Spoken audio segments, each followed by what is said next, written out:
Espiritismo. Assunto de sempre, que desperta muita curiosidade, muita dúvida, muita celeuma também, muitos questionamentos. Bom, falar de premonição é chover no molhado. Todo mundo aqui já, inclusive de alguma forma, previu alguma coisa.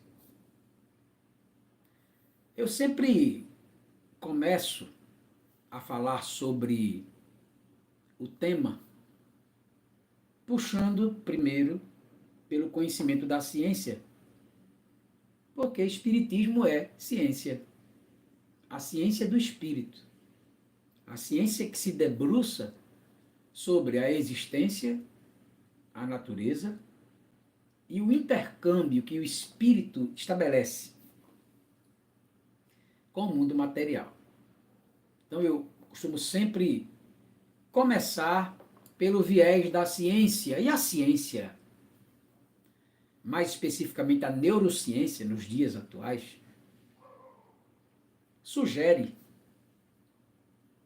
que a premonição é o resultado de um mecanismo extraordinariamente complexo, mas perfeito, que o cérebro desencadeia, buscando todos os conhecimentos que você tem, todas as experiências que você passou, e lançando para o consciente uma previsão daquilo que, dentro de um processo lógico, poderá acontecer. Digamos que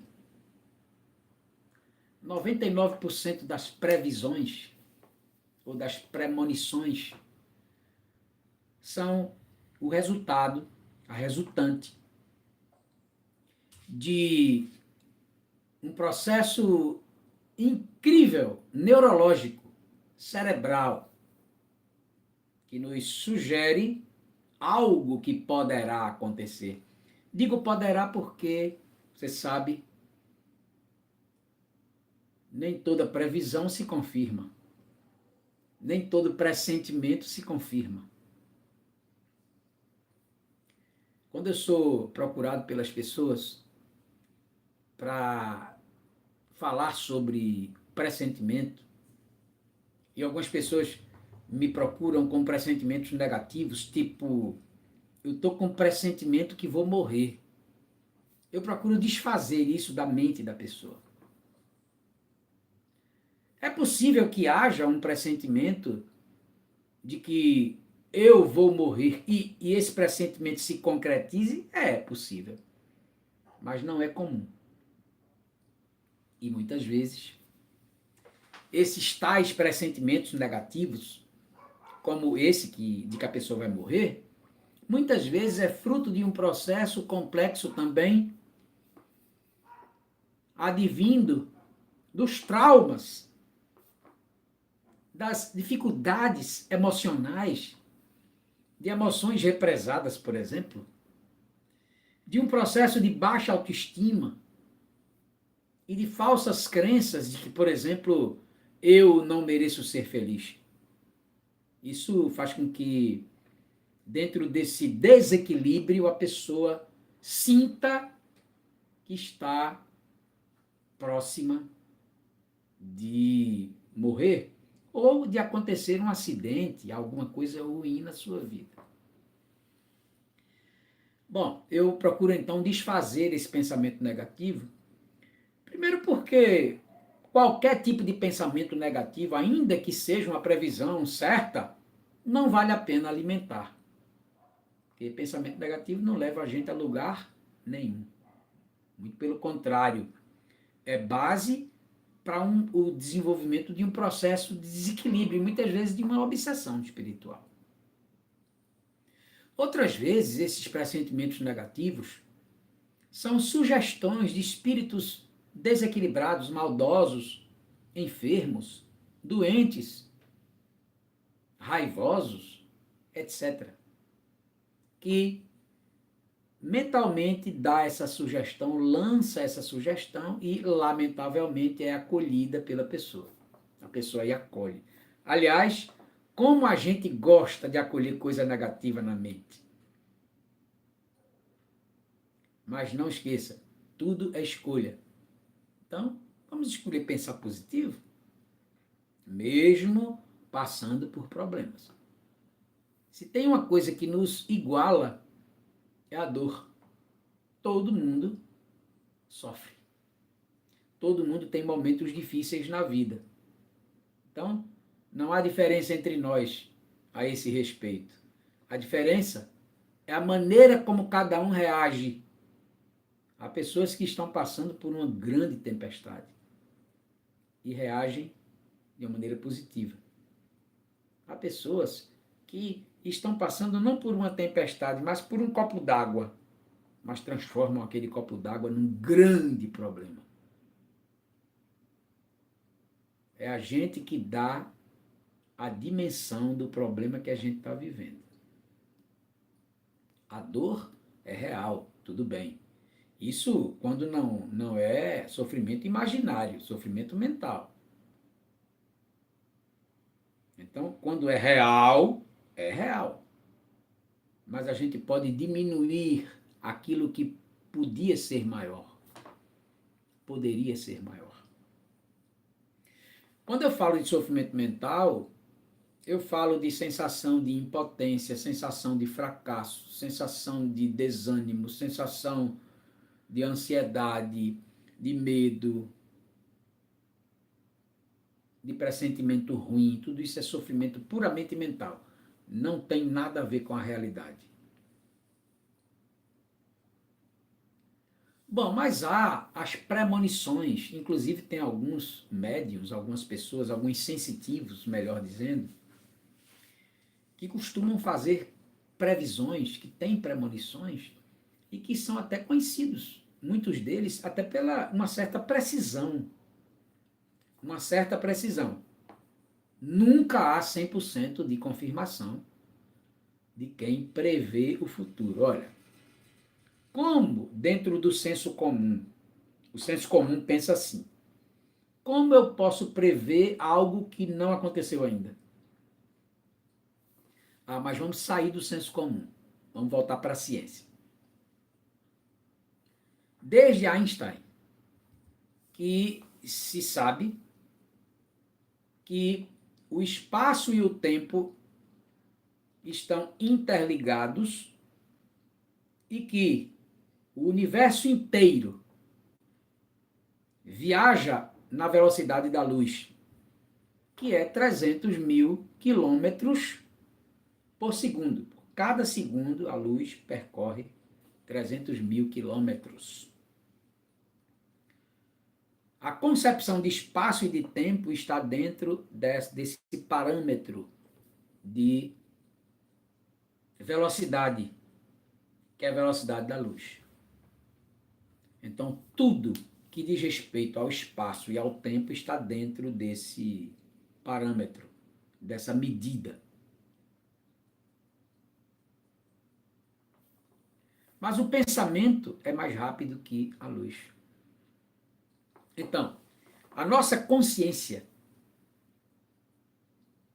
a nossa natureza essencial, ela desconstrói, digamos assim, a concepção linear de tempo. Dentro desse parâmetro da velocidade da luz, a nossa mente, a nossa capacidade mental, entende o tempo como um processo linear de passado, presente e futuro.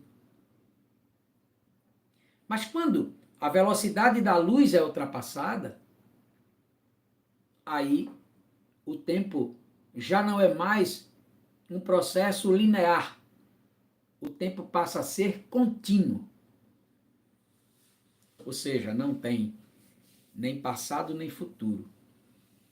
É tudo acontecendo ao mesmo tempo. Imagine você que, de repente, alguém através da sensitividade, consegue captar algum acontecimento que já está acontecendo, no futuro já está acontecendo, embora para a gente que tem a concepção linear do tempo ainda vai acontecer. Ou seja, algumas pessoas são capazes de captar cenas. É até comum, nem precisa recorrer aos sensitivos famosos. Na vida comum da gente, muitas vezes, a gente sonha com cenas que se concretizam depois. Muitas vezes a gente tem aquele pressentimento quase que certo. A gente tem tanta certeza daquele pressentimento que acontece. Eu costumo dar um exemplo simples para melhor compreensão. Digamos que duas pessoas no topo de um prédio estão olhando para baixo. Aqui no meio tem a quina do prédio e a pessoa está aqui olhando, as pessoas estão aqui embaixo olhando. Lá embaixo, duas pessoas se aproximam, cada uma de um lado, se aproximam da quina do prédio. Para essa pessoa que vai caminhando aqui, o encontro inevitável com essa outra que vai caminhando aqui é futuro, porque essa pessoa aqui e essa pessoa daqui não sabem que haverá um futuro, no futuro, elas se encontrarão lá na frente. Mas para a pessoa que está em cima observando, esse encontro futuro para esses dois, na realidade já é presente, porque elas já estão sabendo o que vai acontecer, que é o encontro dos dois. Não sei se deu para entender.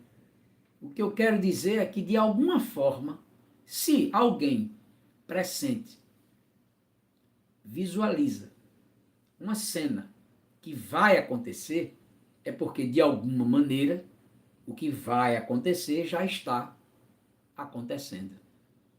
É meio complexo, tem a ver com física quântica e, naturalmente, merece um estudo mais aprofundado do assunto.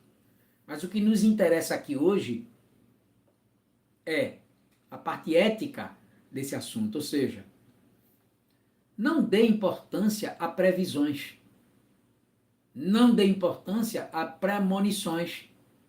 E quando eu digo não dê importância, eu me refiro ao fato de você pegar uma previsão qualquer e permitir que essa previsão interfira negativamente na sua vida.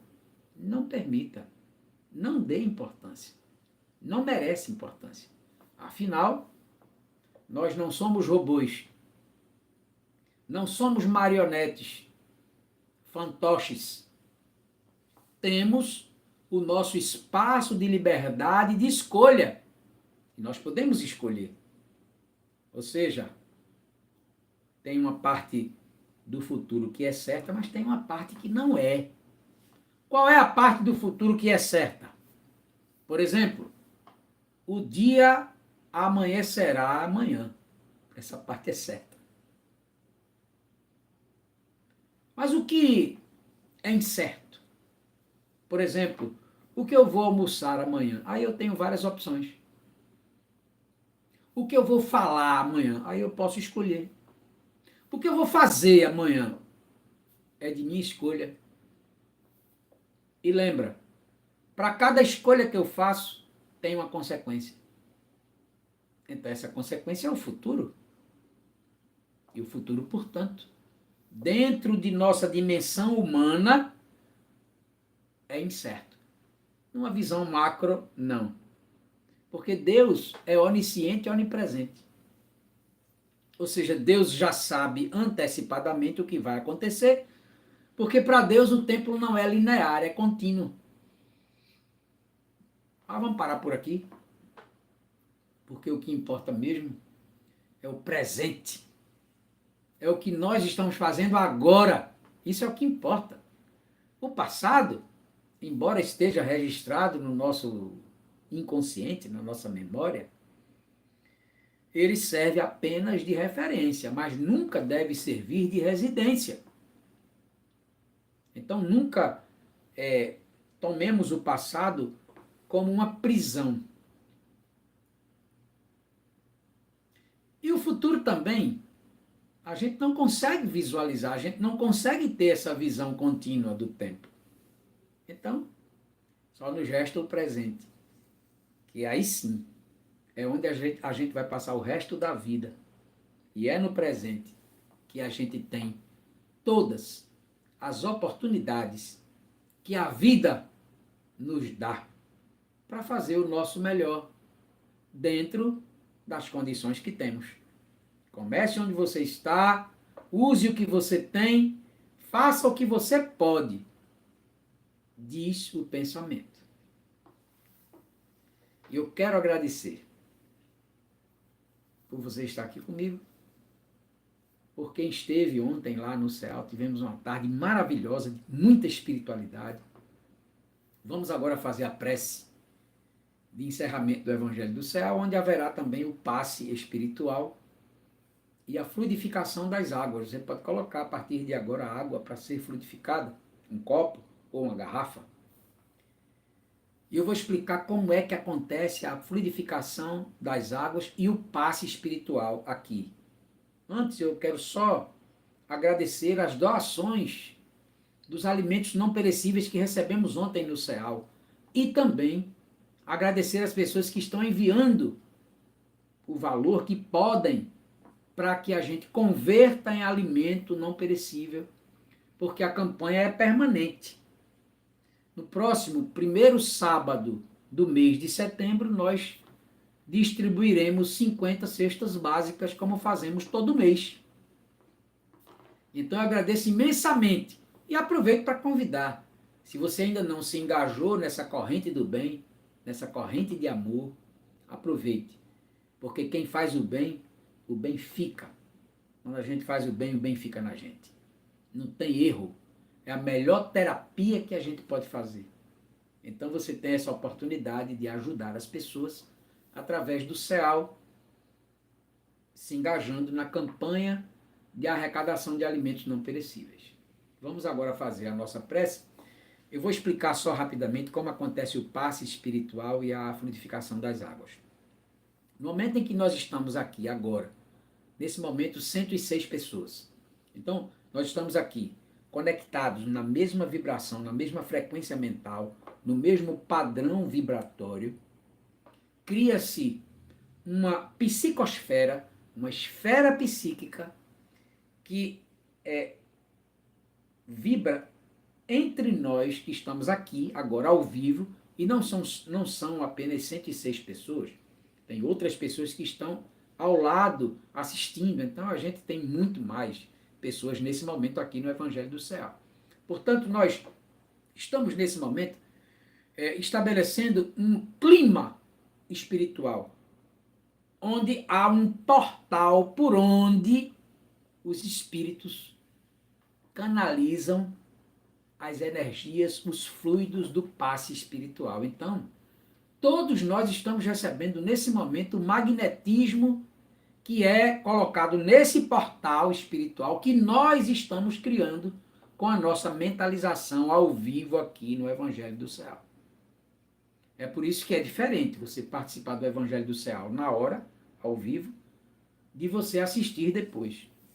Assistir depois é possível e deve, mas vai servir apenas como esclarecimento, como ponto de estudo, de reflexão. Mas a parte do passe espiritual só funciona quando você está ao vivo no Evangelho. Claro. Então, observe bem. Nesse momento, nós estamos encerrando o Evangelho e os espíritos trabalhadores do CEAL estão mobilizados nesse trabalho. Então, é muito sério o que está acontecendo aqui. Não é só uma live qualquer. É um momento também espiritual. E é por isso que nós levamos muito a sério esse trabalho. O primeiro Evangelho do CEAL que eu fiz foi no dia 20 de março de 2020, quando uma semana depois foi deflagrada a paralisação pela pandemia. De lá para cá, fizemos mais de 700 lives. E vamos continuar, porque se é para o nosso bem, isso aqui para mim é uma terapia. É a minha terapia, uma das minhas terapias é essa. Estar aqui com você, refletindo sobre tantos assuntos interessantes à luz do Espiritismo. Vamos então encerrar agora com a prece. E você então pode fechar os olhos, se quiser, para se concentrar melhor, e pode então me acompanhar em pensamento. Queremos dirigir a prece de hoje aos devotados, amorosos, abnegados, amigos espirituais, trabalhadores do céu, que fazem uma composição fluídica com os fluidos de cada um de nós, os fluidos espirituais de cada um, também deles, dos espíritos, os fluidos da natureza. Então há uma composição fluídica que vem ao nosso encontro para renovar a nossa saúde. E aquele que estiver na mesma vibração positiva do Evangelho há de receber estes fluidos de amor. Ao mesmo tempo, uma parte dessa energia vai para a água, que tem a propriedade de absorver energia positiva e serve como se fosse uma medicação que nos ajudará na saúde do corpo e na saúde da alma. Então, por tudo isto, nós agradecemos muito, porque nós estamos tendo esta oportunidade de receber ajuda que vem fortalecer os nossos espíritos para que continuemos a nossa jornada terrena, abençoada, pensando positivo e agradecendo a Deus por tudo, inclusive pela dor que vem para nos ajudar. Então, nesse momento, em nome de Jesus, que é a nossa referência maior, em nome de Deus, que é a razão de ser de tudo isto, nós desejamos a cada um de vocês muita paz, muito amor no seu coração. Até a próxima, se Deus quiser.